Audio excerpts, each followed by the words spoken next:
Assalamualaikum warahmatullahi wabarakatuh dan selamat pagi adik-adik. Waalaikumsalam warahmatullahi wabarakatuh. Selamat pagi, Bu. Baik adik-adik, kita lanjutkan kuliah kita pada pagi hari ini. Kuliah pagi hari ini sebentar saja ya.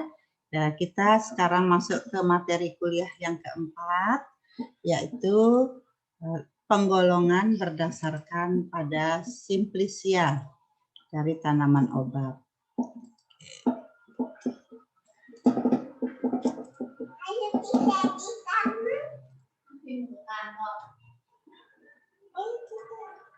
Nah, baiklah, waktu kita melakukan kontrak perkuliahan, materi kuliah ini penggolongan berdasarkan simplicia ini akan menjadi tugas adik-adik, ya. Namun sebelum adik mengerjakan tugasnya, Ibu akan menjelaskan sedikit tentang apa itu simplicia dan bagaimana simplicia ini digolongkan atau dikelompokkan. Nah, pada gambar yang di depan pada slide ini, adik-adik melihat beberapa simplicia, ya, atau olahan kering dari tumbuhan obat. Ada yang berasal dari batangnya, ada yang berasal dari daunnya, dan dari bagian-bagian yang lainnya. Ya, nah simplicia menurut Departemen Kesehatan Republik Indonesia adalah bahan alami yang digunakan untuk obat dan belum mengalami perubahan proses apapun kecuali dinyatakan lain. Dan umumnya simplicia ini merupakan bahan obat alam yang sudah dikeringkan. Jadi contoh tadi adalah daun meniran yang sudah dikeringkan. Ini disebut sebagai simplicia. Nah, ada 3 kelompok simplicia. Yang pertama adalah simplicia nabati. Yang kedua adalah simplicia hewani. Yang ketiga adalah simplicia gelenik atau simplicia pelikan atau disebut juga simplicia mineral. Nah, simplicia nabati seperti namanya itu adalah simplicia yang berasal dari tumbuhan. Nah, ini yang nanti akan adik kerjakan sebagai tugas adik-adik. Contoh pada gambar ini adalah batang dari kayu manis, kemudian bunga cengkeh, akar dari tanaman akar wangi, atau daun dari tumbuhan meniran, atau keseluruh bagian daripada tanaman. Itu juga disebut sebagai simplicia. Ya. Sedangkan simplicia hewani seperti namanya, ini adalah simplicia yang berasal dari hewan. Yang paling umum kita kenal adalah minyak ikan.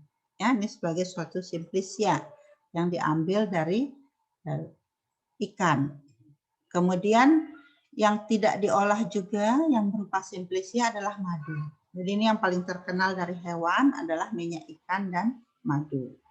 Nah, simplicia gelenik atau simplicia pelikan atau tadi simplicia mineral, seperti namanya dia berasal dari bebatuan alam. Nah, misalnya serbuk seng dan beberapa serbuk lainnya. Kita tidak akan membahas mengenai simplicia ini secara lebih detail ya. Nanti pada kuliah berikutnya oleh Bu Karwati akan dibahas tentang bagaimana cara menghasilkan suatu simplicia. Nah, kembali kepada kuliah dan tugas adik-adik untuk kuliah keempat ini adalah nanti akan menggolongkan tumbuhan obat berdasarkan pada simplicia yang dihasilkan. Nah, untuk itu maka adik-adik harus memahami dulu bagaimana simplicia itu digolongkan. Ya, digolongkan simplicia ini berdasarkan pada bagian tumbuhan apa yang dimanfaatkan. Kemudian diberi nama berdasarkan pada bagian tumbuhan apa yang digunakan untuk membuatnya.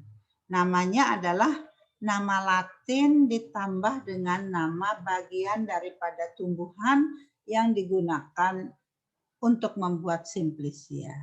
Ya, misalnya meniran, nama Latinnya Phyllanthus urinaria. Ada juga Phyllanthus yang lainnya, tergantung dari warna daunnya. Contoh saja, misalnya meniran yang berwarna hijau, namanya adalah Phyllanthus urinaria. Apabila digunakan daunnya, maka namanya adalah Phyllanthus urinaria folium. Ya, nah tabel ini adalah nama Latin dari bagian tanaman. Ini yang digunakan untuk memberi nama simplisia. Jadi kalau tadi masih meniran, tanaman meniran, Phyllanthus urinaria, tapi yang digunakan adalah bunganya, maka diberi nama tadi Phyllanthus urinaria floss. Ya. Kalau yang digunakan buahnya, maka namanya menjadi Phyllanthus urinaria fructus. Bagaimana kalau yang digunakan seluruh bagian tanamannya di dalam simplisia yang dihasilkan? Ada daunnya, ada bunganya, ada batangnya, ada buahnya, kemudian ada akarnya, atau bagian dari lebih daripada satu bagian tanaman, misalnya hanya akar dan daun saja, maka namanya adalah herba. Jadi disebut sebagai Phyllanthus urinaria herba. Artinya itu campuran dari lebih dari satu bagian tanaman yang dibuat sebagai simplisia. Nah, ada juga secara khusus bila diambil amilumnya atau patinya disebut sebagai Phyllanthus urinaria amilum, atau khusus untuk tanaman-tanaman kelompok Talopita. Kemarin kita beri contoh waktu penggolongan berdasarkan pada taksonomi. Ada tumbuhan bertalus atau talopita, maka karena tidak bisa dibedakan mana akar, batang, dan daunnya, diberi nama sebagai misalnya untuk yang rumput laut itu diberi nama sebagai talus di belakangnya. Nah, itu tata nama simplisia ya. Jadi nanti penggolongannya banyak, ada berdasarkan simplisia penghasil biji, simplisia penghasil akar, tadi sudah Ibu berikan contoh akar wangi, simplisia penghasil rizoma sangat banyak sekali ya, yaitu dari kelompok tanaman empon-emponan, lengkuas, jahe, dan seterusnya. Simplisia penghasil umbi, lapis, atau bulbus, ada sudah tahu juga. Nah, misalnya bawang merah, bawang putih, dan bawang-bawang yang lainnya, ada bawang kucai. Simplisia penghasil umbi, ya tuber. Jangan keliru dengan yang menghasilkan bulbus.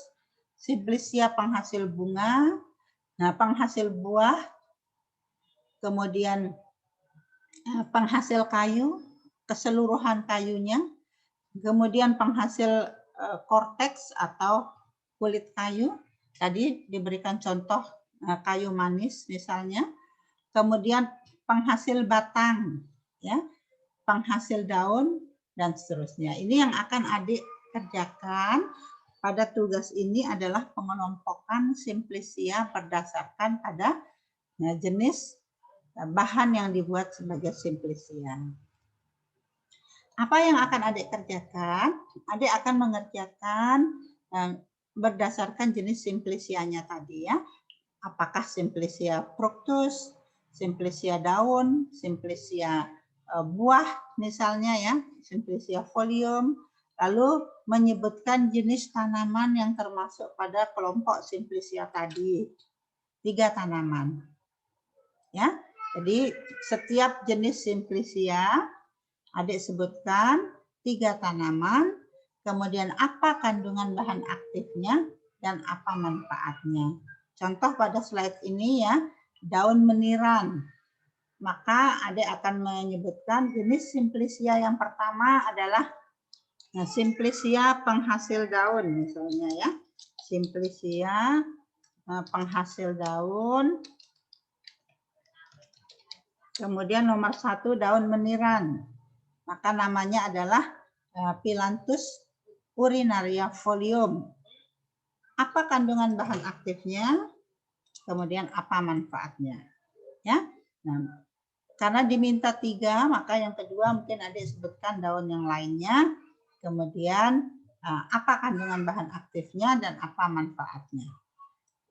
Yang terpenting adalah kapan ini dikumpulkan ya. Nah, ini dikumpulkan tugasnya nanti setelah ujian tengah semester. Nah, itu saja materi kuliah kita untuk hari ini, karena sesuai dengan kontrak belajar, materi ini berupa tugas, adik mencari informasinya. Kalau bisa akan lebih baik apabila adik lengkapi juga dengan gambar, ya, gambar tumbuhan maupun gambar simplisia untuk setiap jenis tanaman yang akan adik deskripsikan ini. Jadi demikian yang Ibu sampaikan. Silahkan adik bisa bertanya melalui kolom chat. Assalamualaikum warahmatullahi wabarakatuh. Atau bisa bertanya secara